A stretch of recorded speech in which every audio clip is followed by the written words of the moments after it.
राजू नारायण चौरसिया राजू, अवतार मेहर बाबा कानपुर केंद्र का एक छोटा सा कार्यकर्ता हूँ। प्रियतम बाबा की महती कृपा और अनुकंपा से प्रियतम बाबा के संपर्क में हमारा परिवार कानपुर के वरिष्ठ बाबा प्रेमी स्वर्गीय सीताराम जी चौरसिया, जो बर्फी वाले के नाम से पूरे भारतवर्ष में और बाबा जगत में प्रसिद्ध थे, उनके माध्यम से हमारा परिवार प्रियतम बाबा के संपर्क में आया। और वो संपर्क एक ऐसा बनता चला गया कि मेरी बाल्यावस्था से, क्योंकि उस समय मेरी उम्र 6 से 7 वर्ष की थी और मैं बराबर बाबा के कार्यक्रमों में, बाबा के दर्शन के लिए लालायित था और कार्यक्रमों में मैं नियमित रूप से जाने लगा। प्रथम बार बाबा को थोड़ा दूर से जब बाबा गुरु प्रसाद बंगले में एकांतवास में थे और 1967 में, ये मई जून का महीना था, कानपुर से करीब 40 बाबा प्रेमी जन, जिसमें पुकार जी भी थे, हम सब लोग गए थे बाबा के दर्शनों के लिए। और बाबा एकांतवास में थे, बाबा ने दर्शन नहीं दिए, लेकिन पुकार जी ने मुझको गुरु प्रसाद बंगले की बाउंड्री पे बैठा दिया था। तो बाबा को मैंने देखा केबिन में, हाफ सदरा, खुले बाल और मुस्कुराते हुए। वो दृश्य आज भी मेरी आंखों के सामने बिल्कुल घूमता है और वही मेरी अंतरात्मा को प्रियतम बाबा के प्रेम और उनके दैवी कार्यों के प्रति समर्पित करने के लिए बाध्य कर गया। और तब से आज तक अब अपने सामर्थ्य के अनुसार मैं प्रियतम बाबा का दामन पकड़े हुए हूँ। बाबा की प्रथम अमर तिथि 31 जनवरी 1969, जब बाबा ने शरीर छोड़ा, कानपुर में समाचार आया और हम सभी लोग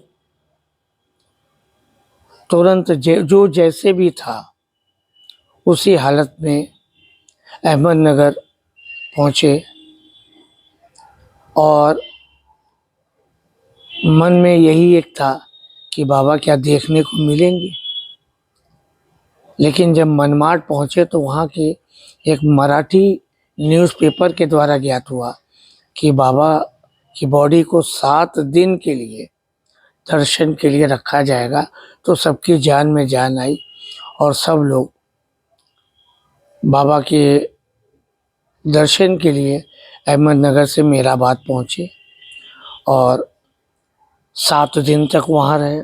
और मुझे भी ये सौभाग्य मिला कि इन हाथों से 7 फरवरी को जब बाबा की बॉडी को कवर किया गया तो उसमें मैंने भी मिट्टी दी थी। तब से मुझे एरज भाई, आलूबा जी, पादरी काका, आदि काका, सबका सानिध्य मिला। मेरा माई और मनी बहन के द्वारा मुझको छोटे छोटे स्टोन्स भी दिए गए, जिनको मैंने बहुत ही सुरक्षित तरीके से, एक को अपने गले के लिए बना रखा है और एक को अंगूठी में लगा रखी हुई है। इस समय सोने का भाव बहुत तेज है। बाबा अपने प्रेमियों से किस तरीके से कार्य लेते हैं, ये उन्हीं की कृपा है कि मैं बाबा की अमर तिथि पे एज ए वॉलेंटियर सन 77 से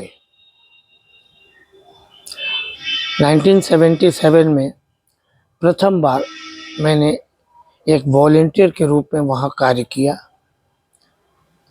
चूँकि जाल भाई वगैरह बहुत अच्छी तरीके से जानते थे, तो उन्होंने शहर से मुझको स्वीकृति प्रदान करी। फिर मैं कानपुर से ग्रुप लेके जाने लगा और सन 2000 तक अनवरत रूप से मैं अमर तिथि पे जाता रहा। बीच में कुछ ऐसी परिस्थितियां आई, आर्थिक, शारीरिक, जिससे कि मैं 12 सालों तक मेहराबाद नहीं गया, जिसका कि मुझे मरते दम तक मलाल रहेगा कि मैंने इन भौतिक चीज़ों को प्राथमिकता दी और प्रीतम से 12 साल तक दूरी बनाए रखी, जिसका कि दुख हमेशा ही बना रहेगा। लेकिन पुनः एक तीर्थयात्री के रूप में जाना शुरू किया और अब की बार कानपुर से मैं 10 प्रेमियों को अपने साथ लेके पुनः एज ए वॉलेंटियर जा रहा हूँ। प्रीतम बाबा का प्रेम किस तरीके से मिलता है,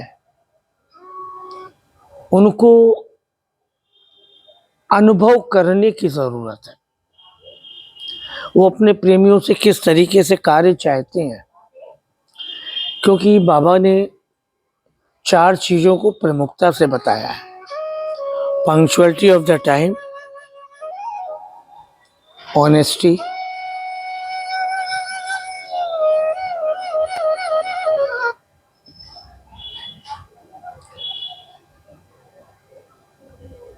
ये सब चीज़ें ही हैं जो कि विज्ञान का छात्र होने के बाद भी मुझको बाबा की तरफ घसीटती लाई और आज तक वो प्रगाढ़ रूप से जुड़ा हुआ है। हर कार्य में बाबा मेरी मदद करते हैं, चाहे वो मुझे शारीरिक परेशानी हो, चाहे वो मानसिक परेशानी हो, या कभी आर्थिक परेशानी भी अगर रही हो, तो बाबा ने तुरंत मुझको संबल दिया इस बात का कि परेशान मत हो, मैं तुम्हारे साथ हूँ, और वो कार्य होते रहे। प्रेमियों को बाबा का कार्य पूर्ण ईमानदारी से, समय से, दूसरों के साथ में प्रेम, कटुता की भावना से परे होकर, सब अपने हैं। क्योंकि मेराबाद में जब हम जाते हैं तो जिस समय प्रोग्राम की स्टार्टिंग होती है तो वहाँ एक ही शब्द आता है, all my brothers and sisters in बाबाज लव। तो जब सब हम एक हैं तो सतरंगे के नीचे कोई भेद नहीं।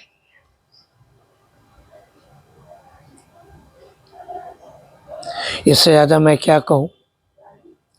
ये मेरा प्रीतम के प्रति विश्वास है।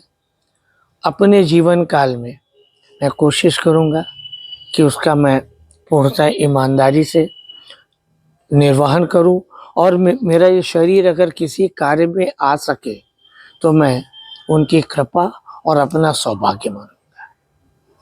जय बाबा।